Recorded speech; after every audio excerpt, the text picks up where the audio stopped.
औज़ुबिल्लाहिमिनश्शैतानिर्रजीम बिस्मिल्लाहिर्रहमानिर्रहीम। Dear students, अस्सलाम वालेकुम। आज हम डिस्कस करने जा रहे हैं 9th class subject biology.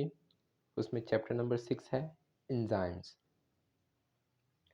Chapter start करने से पहले हम इसके कुछ अहम टॉपिक्स की तरफ नज़र डालते हैं कि कौन कौन से टॉपिक ऐसे हैं जिन पर हमें ज़्यादा तवज्जो देनी है। इस चैप्टर में कुछ ऐसे टॉपिक्स हैं जो पेपर पॉइंट ऑफ व्यू के हवाले से काफ़ी इम्पोर्टेंट है और हमने बेसिकली तवज्जो भी उन्हीं टॉपिक्स पे करनी है। हम गो थ्रू मुकम्मल चैप्टर करेंगे, लेकिन जो इम्पोर्टेंट एग्ज़ाम्स के लिए जो इम्पोर्टेंट टॉपिक्स हैं वो पहले मैं आपको बता दूं।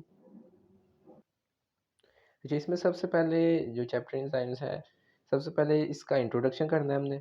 इंट्रोडक्शन में बेसिक डेफिनेशंस आ जाती हैं एंजाइम्स के हवाले से। जो बेसिक डेफिनेशंस हैं इंट्रोडक्शन हम वो डिस्कस करेंगे। दूसरे पॉइंट में हमारे पास करैक्टरिस्टिक्स आ जाते हैं।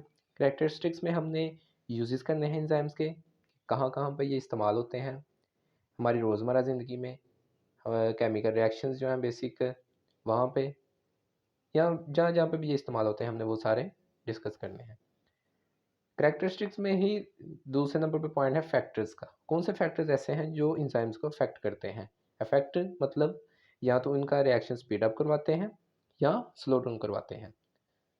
ये फैक्टर्स हैं कुछ, जैसे ये लिखा हुआ है टेम्परेचर, सबस्ट्रेट कंसंट्रेशन और पीएच। ये भी हम नेक्स्ट डिटेल में डिस्कस करेंगे। तीसरे नंबर पर हमारे पास जो पॉइंट है वो है मैकेनिज्म, कि एंजाइम किस तरह वर्क करता है, उसका वर्क करने का प्रोसेस क्या है, प्रोसीजर क्या है, वो अपना एक्शन किस तरह परफॉर्म करता है। इसमें जो बेसिक इंपॉर्टेंट टॉपिक है वो लॉक एंड की मॉडल है। चैप्टर के लास्ट पे जो हमारा टॉपिक है वो है स्पेसिफिसिटी ऑफ एंजाइम्स। स्पेसिफिसिटी का मतलब है कि एंजाइम्स किन चीज़ों के लिए, कौन कौन से एंजाइम्स मखसूस हैं। जैसे ऊपर ये लिखा हुआ है लॉक एंड की मॉडल। जिस तरह एक लॉक के लिए एक स्पेसिफिक की होती है, एक ही की जो है वो उस लॉक को खोल सकती है, एक लॉक की एक ही की होती है, उसी तरह कुछ एंजाइम्स होते हैं जो कुछ सबस्ट्रेट्स के लिए इम्पोर्टेंट होते हैं, स्पेसिफिक होते हैं। ये हम इंशाल्लाह चैप्टर में डिटेल से डिस्कस करेंगे। आज हमने जो है वो पहला पॉइंट डिस्कस करना है इंट्रोडक्शन। तो आइए हम जो है इसकी बेसिक डेफिनेशंस देखते हैं एंजाइम में कौन कौन सी डेफिनेशंस हैं।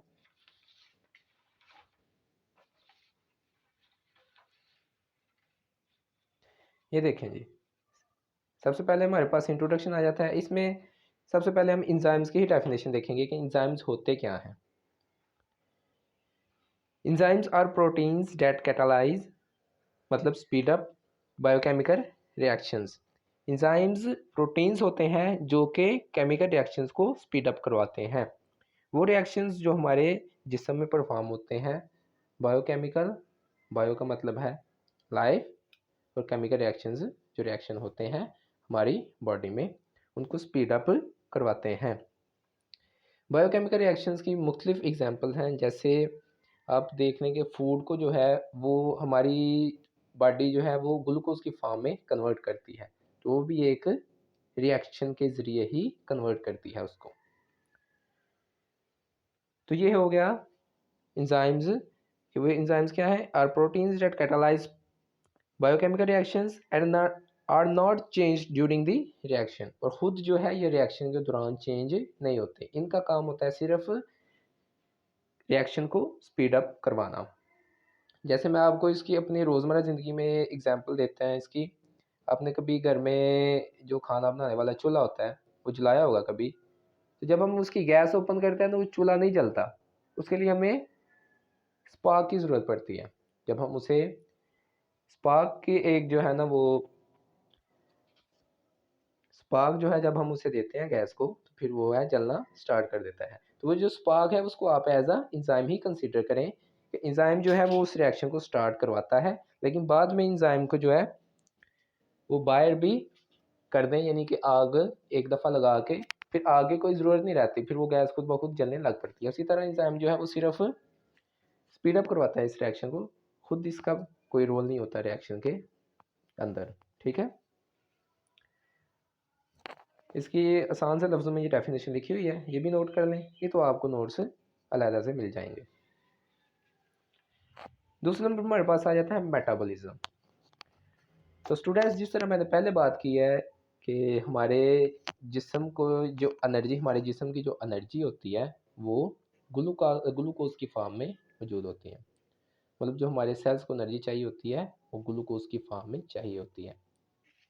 तो जो हम फूड इनटेक करते हैं उसको जब बॉडी कन्वर्ट करती है ग्लूकोज में, तो उस प्रोसेस को कहते हैं मेटाबॉलिज्म। क्या कहते हैं? मेटाबॉलिज्म। मेटाबॉलिज्म का मीनिंग ही यही है, वो चेंज करता है। मेटाबॉलिज्म मतलब कि चेंज। किसको चेंज करता है? फूड की ब्रेकडाउन करवाता है, उसको कन्वर्ट कर देता है ग्लूकोज में। ठीक है जी। तो आइए हम मेटाबॉलिज्म की डेफिनेशन देखते हैं। मेटाबॉलिज्म की क्या डेफिनेशन है? इसकी डेफिनेशन है जी, metabolism is a set of biochemical reactions. Metabolism is a set of biochemical reactions. ये एक रिएक्शंस का सेट होता है that occur in living organisms, जो लिविंग ऑर्गेनिज्म में पाया जाता है in order to maintain life. किसके लिए? लाइफ को मेंटेन करने के लिए। जैसे कि फूड जब ग्लूकोज में कन्वर्ट होता है तो ये एक सिंगल रिएक्शन के जरिए नहीं होता, इसमें मुख्तलिफ रिएक्शंस जो हैं वो इन्वॉल्व होते हैं। मुख्तलिफ रिएक्शंस आपस में मिलके जो है वो फूड को ग्लूकोज में कन्वर्ट करते हैं। फिलहाल ये जो रिएक्शन है ये भी आपके सिलेबस का हिस्सा नहीं है, इसको भी हम, अगर किसी को डाउट हुआ तो ये मुझे बताइएगा, मैं उसको डिटेल में जो है वो क्लियर कर दूंगा। लेकिन ये फिलहाल आपके सिलेबस का पार्ट नहीं है, इसलिए हम ज़्यादा डिटेल में नहीं जाते हैं। लेकिन मुख्तलिफ रिएक्शंस होते हैं, इसीलिए इधर लिखा हुआ है सेट ऑफ बायोकेमिकल रिएक्शंस। मतलब एक सिंगल रिएक्शन नहीं, मुख्तलिफ रिएक्शंस का एक सेट होता है। किसके लिए? लाइफ को मेंटेन करने के लिए। ठीक है जी। नेक्स्ट, टू टाइप्स हैं जी मेटाबॉलिज्म की। कौन कौन सी टाइप्स हैं? एनाबॉलिज्म और कैटाबॉलिज्म। ठीक है जी, दो टाइप्स हो गई। सबसे पहले हम डिस्कस करते हैं एनाबॉलिज्म को।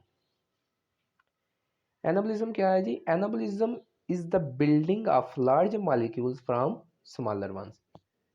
कि जो स्मॉल मॉलिक्यूल्स होते हैं उनको इकट्ठा करके उनका एक कम्प्लेक्स बना के तो उनको लार्ज मॉलिक्यूल में तब्दील कर देना। क्या होता है जी एनाबॉलिज्म? छोटे छोटे मॉलिक्यूल्स को इकट्ठा करके एक लार्ज मॉलिक्यूल बना देना, ये क्या होता है? एनाबॉलिज्म। इसकी एग्जांपल हम देखते हैं तो एग्जांपल में ये देखिए बोन डेवलपमेंट है। जिस तरह मतलब आप देखते हैं रोज़मर्रा ज़िंदगी में काफ़ी ज़्यादा, मतलब आप हॉस्पिटल में चले जाएँ तो काफ़ी ज़्यादा एक्सीडेंट्स वगैरह होते हैं वहाँ पे। तो जब डॉक्टर वगैरह जो है वो बैंडेज वगैरह कर देते हैं तो बोन खुद ब खुद हील होती है। डॉक्टर बोन को जोड़ते नहीं है, बैंडेज वगैरह करते हैं। ठीक है, बोन एक रिएक्शन के ज़रिए खुद अपने आप को आपस में जोड़ लेती है। वो किस तरह जोड़ती है? वो केमिकल रिएक्शंस होते हैं, बायोकेमिकल रिएक्शंस बॉडी में परफॉर्म होते हैं। वो रिएक्शन छोटे छोटे जो है ना वो मॉलिक्यूल को इकट्ठा करके तो बोन की शेप में ले आते हैं। ये एक छोटी सी एग्जांपल थी, सिंपल सी, बोन की। ठीक है, उसके अलावा आप नीचे देखें, ये एग्जांपल दी हुई है, कार्बन डाइऑक्साइड और वाटर ये रिएक्ट करते हैं और क्या बनाते हैं? ग्लूकोज और ऑक्सीजन। ठीक है जी। ये प्रोसेस जो है ये पौधों में पाया जाता है फोटोसिंथेसिस, लाइट की मौजूदगी में। ठीक है, सनलाइट की मौजूदगी में। मतलब कार्बन डाइऑक्साइड और वाटर जो पौधों को लगाया जाता है ये आपस में रिएक्ट करते हैं और फिर ये ग्लूकोज बनाते हैं और ऑक्सीजन बनाते हैं, जो कि जो है पौधे एक्सेल करते हैं और इंसानों के लिए इंपॉर्टेंट होती है। ठीक है जी, ये एनाबॉलिज्म है। ये छोटे छोटे मॉलिक्यूल्स को मिला के एक लार्ज मॉलिक्यूल्स बनाते हैं। अच्छा, इस प्रोसेस में क्या होता है? एनाबॉलिज्म में एनर्जी यूटिलाइज होती है। एनर्जी यूटिलाइज मतलब छोटे छोटे मॉलिक्यूल्स जब इकट्ठे होते हैं तो फिर उनको जोड़ने के लिए एक एनर्जी चाहिए होती है। उनको इकट्ठा, आप समझ लें कि किसी चीज़ को बांधने के लिए जब एक रस्सी की ज़रूरत होती है तो छोटे छोटे मॉलिक्यूल्स को जोड़ने के लिए एक एनर्जी की ज़रूरत होती है, इसलिए एनाबॉलिज्म में एनर्जी रिक्वायर होती है। ठीक है जी। नेक्स्ट स्टेप हम चलते हैं, ये हमारे पास नेक्स्ट डेफिनेशन है जी कैटाबॉलिज्म। कैटाबॉलिज्म क्या है जी? It is the breakdown of large molecules into smaller molecules. Anabolism क्या था, छोटे मालिक्यूल्स को बड़े मालिक्यूल्स में बनाना है। कैटाबॉलिज्म बिल्कुल उसका उल्टा है। इसमें क्या होता है, बड़े मालिक्यूल्स की ब्रेकडाउन होती है, यानी कि बड़े मालिक्यूल्स टूट जाते हैं और छोटे मालिक्यूल्स में कन्वर्ट हो जाते हैं। ये क्या है जी, कैटाबॉलिज्म।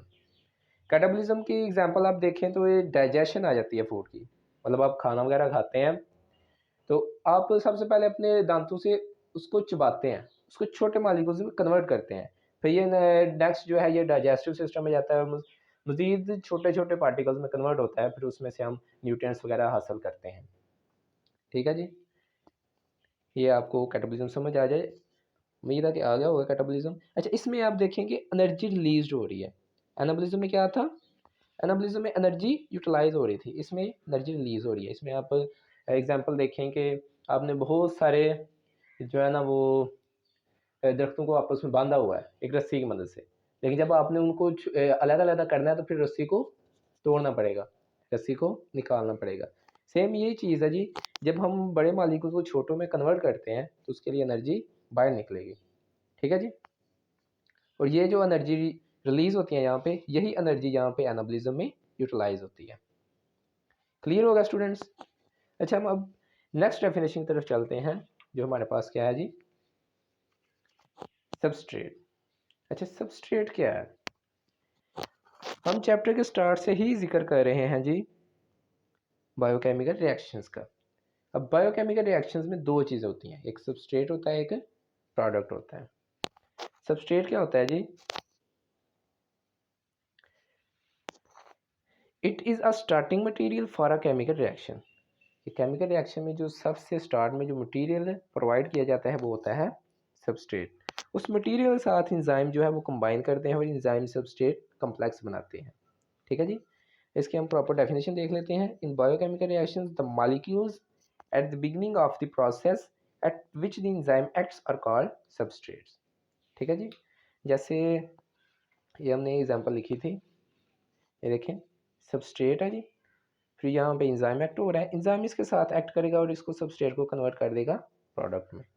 ठीक है जी, ये सबस्ट्रेट को इसने प्रोडक्ट में कन्वर्ट कर देना है जी। अच्छा, उसके बाद प्रोडक्ट क्या है जी, the compound obtained at the end of a chemical reaction is called product. मतलब इंजाइम सबस्ट्रेट के साथ रिएक्ट हुआ, उसने कम्प्लेक्स बनाया एक, फिर जो हमारे पास लास्ट पे प्रोडक्ट आ जाएगी, रिएक्शन के बाद जो प्रोडक्ट आ जाएगी, यानी कि रिएक्शन के बाद जो हमारे पास कंपाउंड आएगा, जो मालिक्यूल हमें हासिल होगा, वो प्रोडक्ट की फॉर्म में होगा। जिस तरह वही एग्जांपल हमने की थी फोटोसिंथेसिस की, कि कार्बन डाइऑक्साइड और वाटर रिएक्ट करते हैं सनलाइट की मौजूदगी में, तो ये कार्बन डाइऑक्साइड और वाटर क्या हुए, सबस्ट्रेट। ये रिएक्शन के स्टार्ट में हमें प्रोवाइड किए जा रहे हैं, इसलिए ये क्या होंगे, सबस्ट्रेट। जैसे सबस्ट्रेट की डेफिनेशन क्या है जी, starting material for chemical reaction. और ये कन्वर्ट किस में हो जाएंगे, ग्लूकोज में और ऑक्सीजन में, तो ये दोनों क्या हो जाएंगी, प्रोडक्ट। ठीक है जी, अब नेक्स्ट डेफिनेशन की तरफ चलते हैं। नेक्स्ट कौन सी डेफिनेशन हमारे पास, एक्टिवेशन एनर्जी।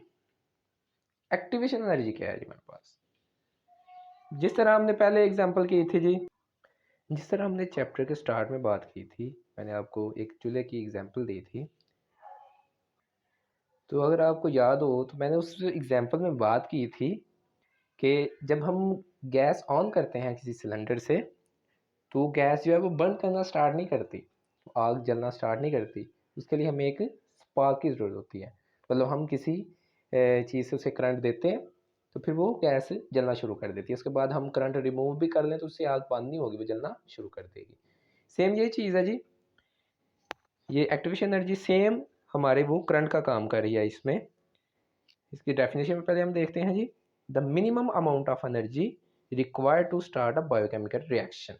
ठीक है जी, तो जो केमिकल रिएक्शन को स्टार्ट करवाने के लिए मिनिमम एनर्जी की ज़रूरत होती है, जो चूल्हा जलाने के लिए करंट की ज़रूरत होती है, तो उसको हम क्या कहते हैं जी, एक्टिवेशन एनर्जी। ये नीचे एग्जांपल भी लिखी हुई है, the combustion of gas does not occur without the spark of energy. Energy के बगैर वो गैस जलना स्टार्ट नहीं करेगी।